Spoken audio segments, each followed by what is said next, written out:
starter going forward? And, does this game do anything to change your thinking in terms of that?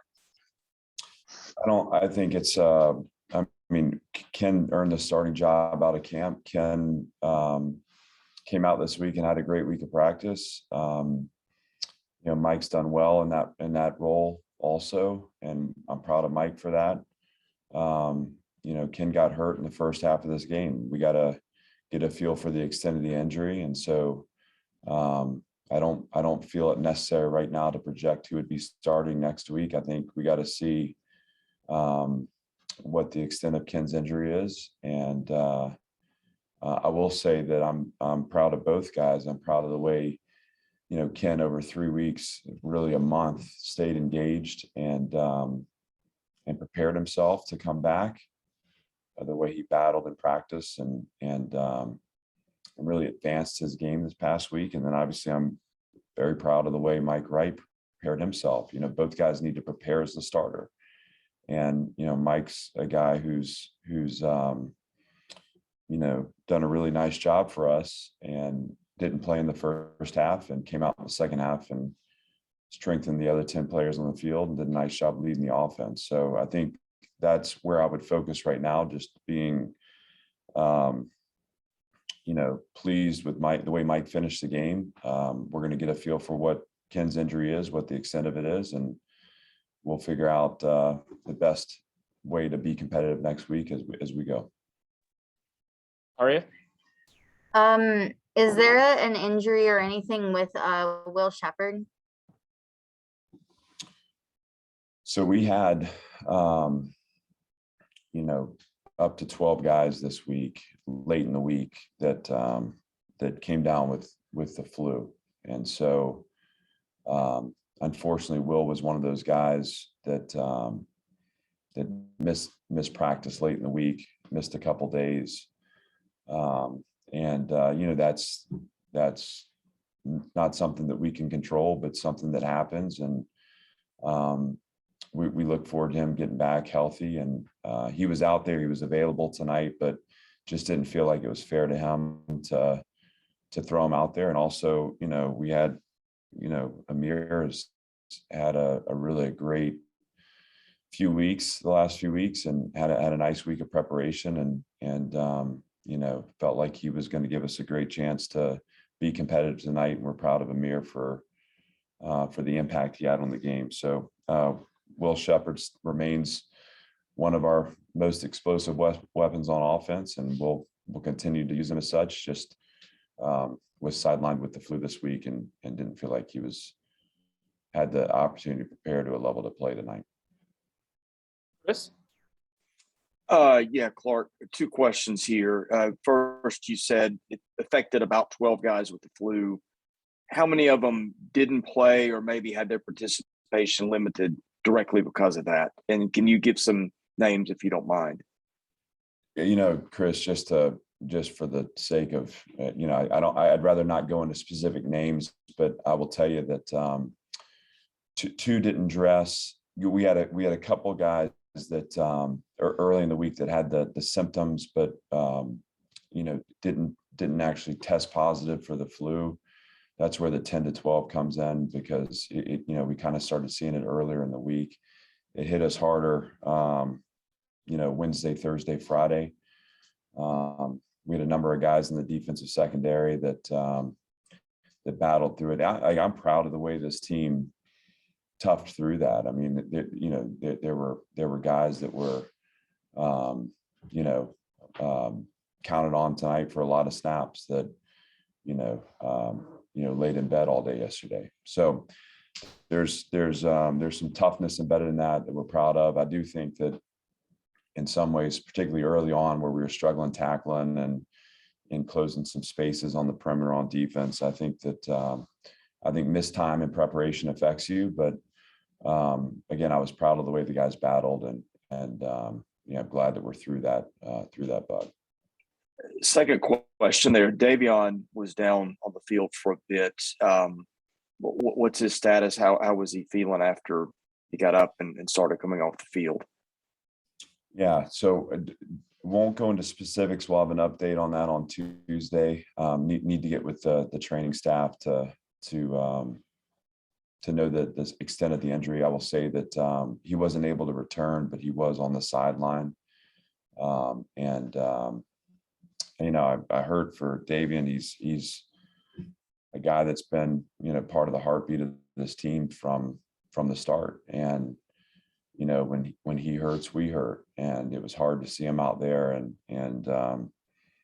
Davian's tough. He's tough-minded. He cares a lot about what we're doing here. And,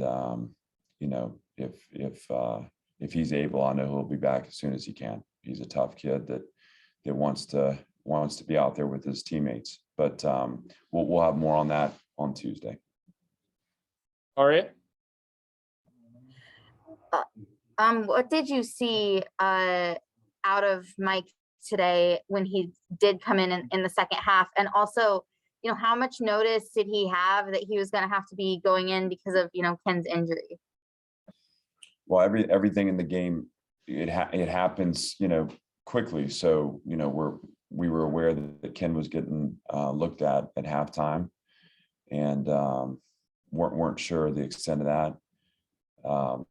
Coming out of the locker room, it was, it was communicated in the first series on defense there that he wasn't going to be available. But I think Mike had set his mind to be ready. I mean, look, Mike was ready from the first snap. So that's what's impressive, is that, he prepared as though he was a starter. And so when he was called, he was ready to go out there and get it done. I thought he made good decisions with the ball. I thought he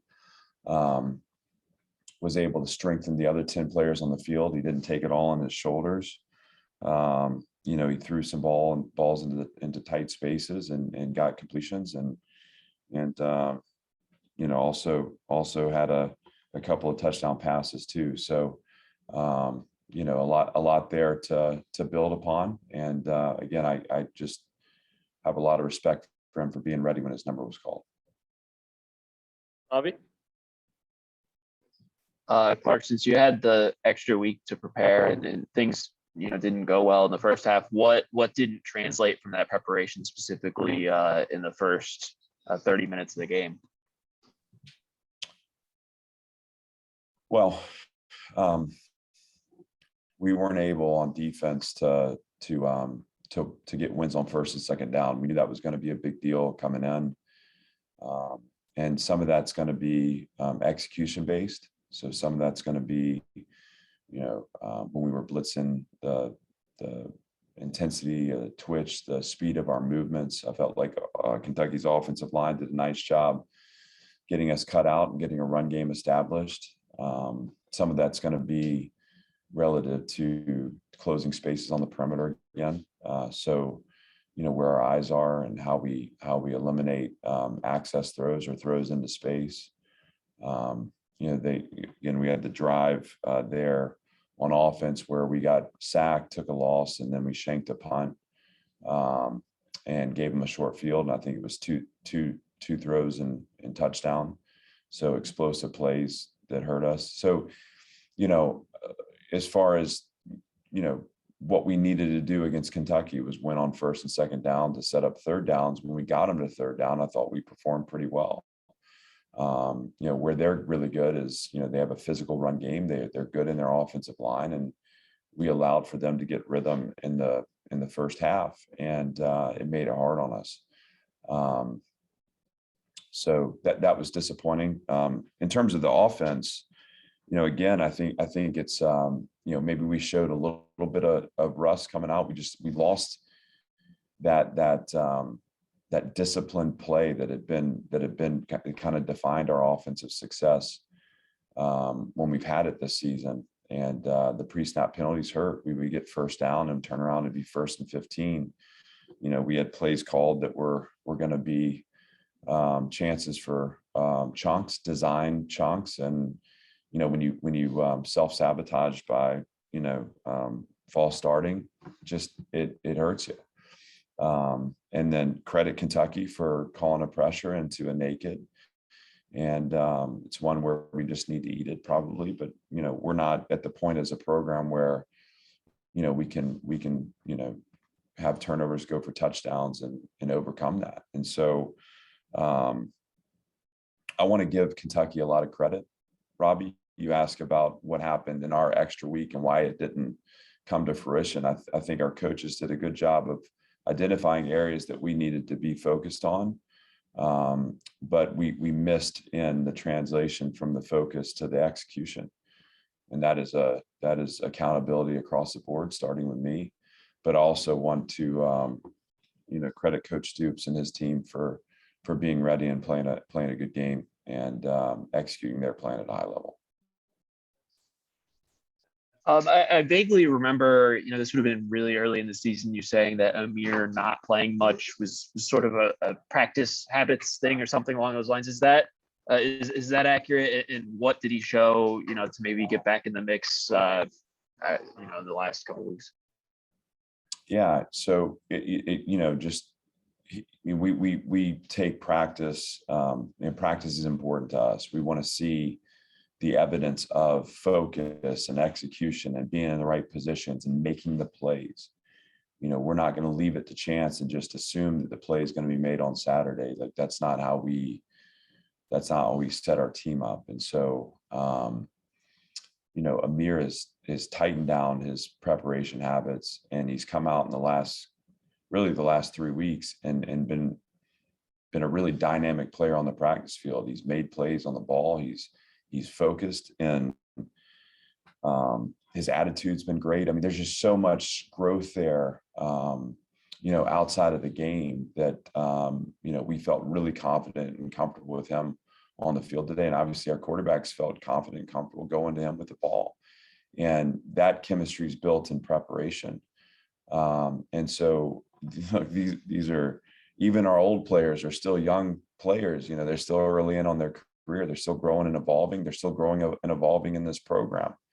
And we never give up on anybody. And we've kept coaching Amir, and Amir's kept coming out there and taking his swings, and it's clicking into place for him. So hopefully we see a continued ascension from him. And as we do, we'll see his continued involvement in the offense.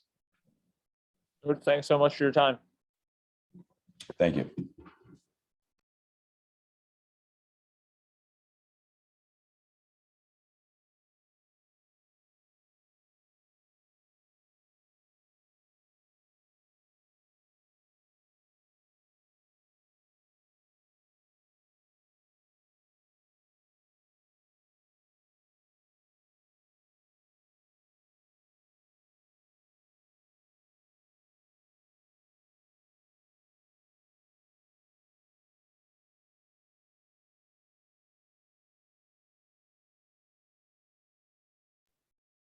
Hey, Mike, can you hear me okay? Yeah, I can hear you. All right, guys, we got Vanderbilt quarterback Mike Wright. If you have a question, raise your hand, please. Go ahead, Robbie. Hi, Mike. From your perspective, I guess, what do you think you guys did better offensively in the second half compared to the first half? I know you weren't on the field in the first half, but obviously you were engaged in the huddles and offense and everything like that. Oh, no, I think just in the first half, we were moving the ball on offense.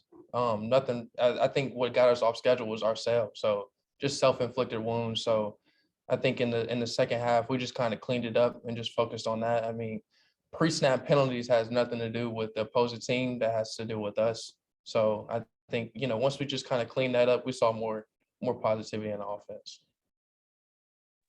Do we have any more questions for Mike? Robbie, one more. Go ahead. Yeah, Mike, what did you see from Amir tonight? And do you think he is, Coach Lee said that he has improved in practice throughout the season.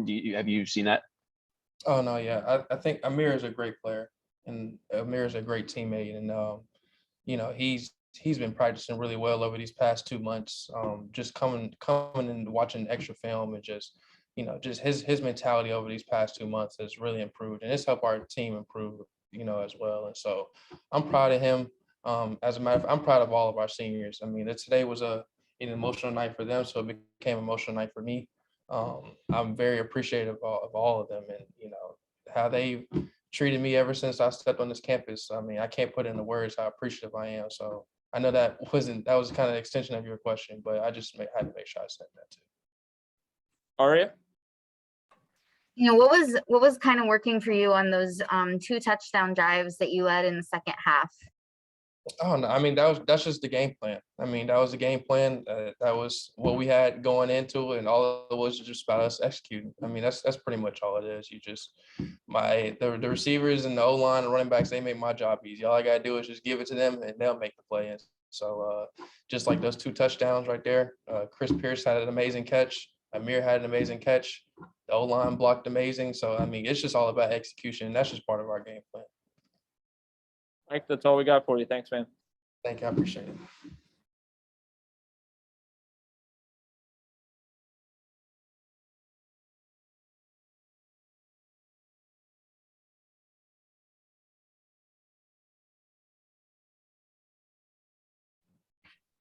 All right, we got Vanderbilt wide receiver Chris Pierce now joining us. Anybody have any questions for Chris? Robbie? Hey, Chris, what did you think led to the offensive struggles in the first half when you guys kind of fell behind big against them? Yeah, it may be a little repetitive because it's true. I mean, we're not the place where we can self-sabotage and also be successful. We can't play the opponent and also play ourselves. And that was the biggest thing for us in the first half. Just like pre-snap penalties, it wasn't anything they were doing specifically. We were sabotaging ourselves, and that didn't let us get the rhythm that we needed to be a successful offense. So that's something we're just going to have to work at this week and each preceding week, and I'm sure we will. All right. That play at the very end of the first half where, you were in the end zone defending a Hail Mary and got the interception. What was that like for you? Was that something that you had practiced at all? Yeah, so we actually did practice it. I forget what day specifically, but a Hail Mary at the end of the half for a game was something we covered. This wasn't something we just sporadically thought of. Yeah, we practiced it during the week, and actually picked it in practice too. So it came to intuition. Congrats on that interception, Chris. Appreciate your time, man. Thank you.